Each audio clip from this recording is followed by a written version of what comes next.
In this series of videos, we're going to talk about flexible budgeting.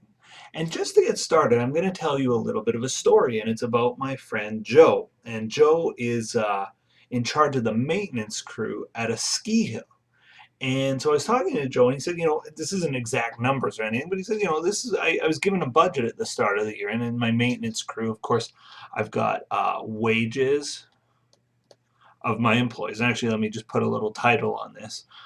Maintenance crew budget. Maintenance crew budget.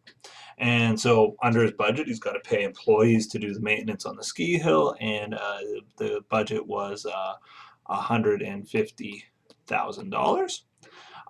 He also has like supplies, they got to buy small tools, they got to buy supplies to fix things on the chairlifts and wherever else around the ski hill, and they're going to use around $50,000 worth of supplies, and those are all we would call Joe's variable costs or variable expenses.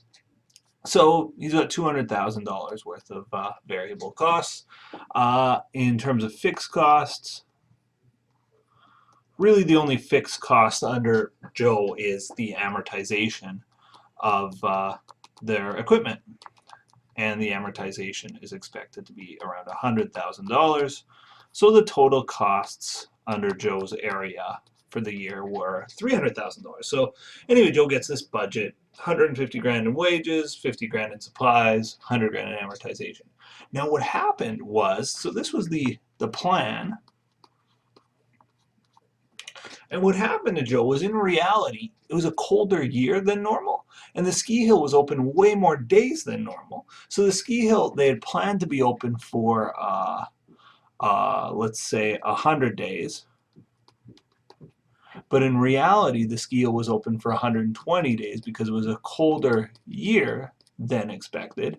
And so a lot of his costs were higher than expected. His wages were 170. His supplies were, let's say, 65, bringing us up to 235. His amortization, they bought more equipment than they thought, so his amortization was 105, bringing him up to 340. And so at the end of the year, Joe gets evaluated on how well he performs compared to budget, and Joe blew the budget. So if I look at the variance here, I can see that the wages are 20K unfavorable, 50 versus 65, 15K unfavorable there. Overall, in terms of variable costs, he's 35K over. In terms of fixed costs, he's 5K over. So overall, he blew the budget by 40 grand. And not surprisingly, Joe's boss was pissed. Joe's boss looked at this and said, "Joe, you blew the budget. You were way over budget. Like, this isn't good, and you deserve to be punished for this." And Joe sort of looked at this and said, "Well, wait, I worked more days than was estimated when you prepared the budget." And so this is the exact problem where flexible budgeting comes in.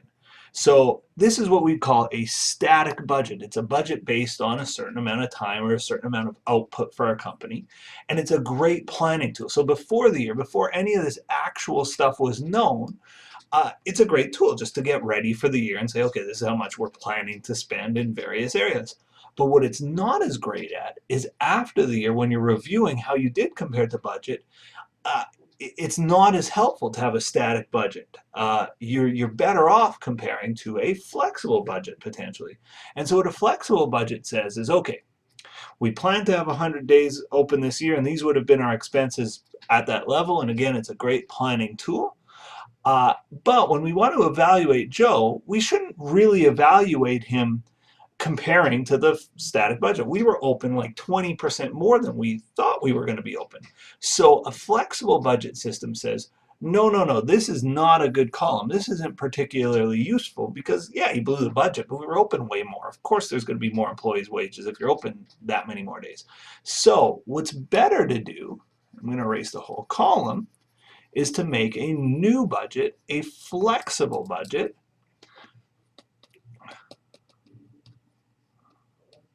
And that flexible budget, rather than being at 100 days as our old budget was, this flexible budget is going to be for 120 days. So we pretend we didn't ever see the actual column, and we say, okay, let's pretend I could go back in time to the beginning of the year when I was making my budget, and this time let's make our budget at 120 days, not at 100. So again, we ignore the actual column. We pretend we don't know what happened. We said, if I were to start this year over and make a new budget, and I were to budget at 120 days, what would my budget look like? Well, not surprisingly, and here's a quick way to do it. I'll make a new column in here as well called the formula column. All I'm going to do is I'm going to say, okay, well, wages are 150 grand for 100 days.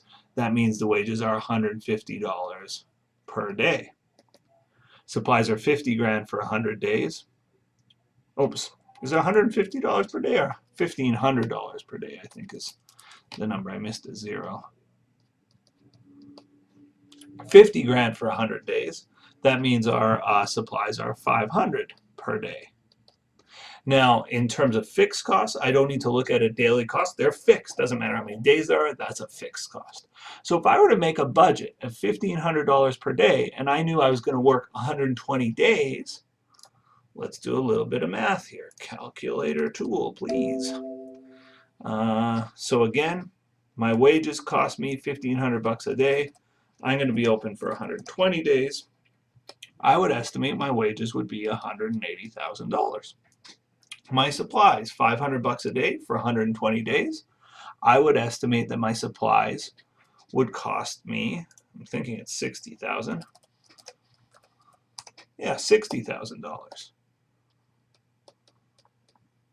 So my total costs I would estimate would be $240,000. My amortization, I would, if I didn't know before the year started what my amortization or how many days I was going to work, or actually if I knew it was 120 days, I would still estimate amortization would be 100,000. Again, I don't know it's 105 in reality, but if I, before the year, if you told me, oh, you're going to work 120 days, if amortization is really fixed, I would say, oh, I guess my amortization is going to be 100 grand. So adding those up, my estimated costs here are 340. Now let's go down the line. My variance between my actual and my flexible budget is 10,000 for wages favorable. It's 5,000 unfavorable for supplies. So overall, we're 5,000 favorable on our variable costs. My flexible budget for amortization was 100. I actually spent 105, so I'm 5,000 unfavorable there. And overall, I actually have no variance. So Joe, rather than getting penalized for this, he hit his budget bang on. He did a nice job there. And again, the wages were lower than we would have expected. The supplies were a little bit higher, and the amortization costs were a little bit higher. But his boss shouldn't be punishing Joe. Joe hit the budget bang on. The boss shouldn't be mad at Joe for blowing the budget. The reason Joe blew the budget was because they were busier than expected.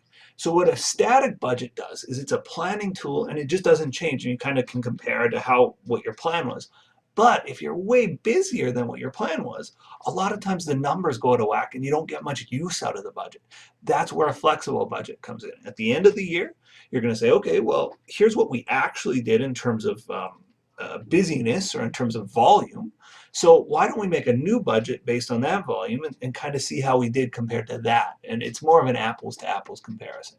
So that's the focus of a flexible budget. We're going to work through one quick problem, an old exam question on a flexible budget, and that'll be the next video. Stay tuned.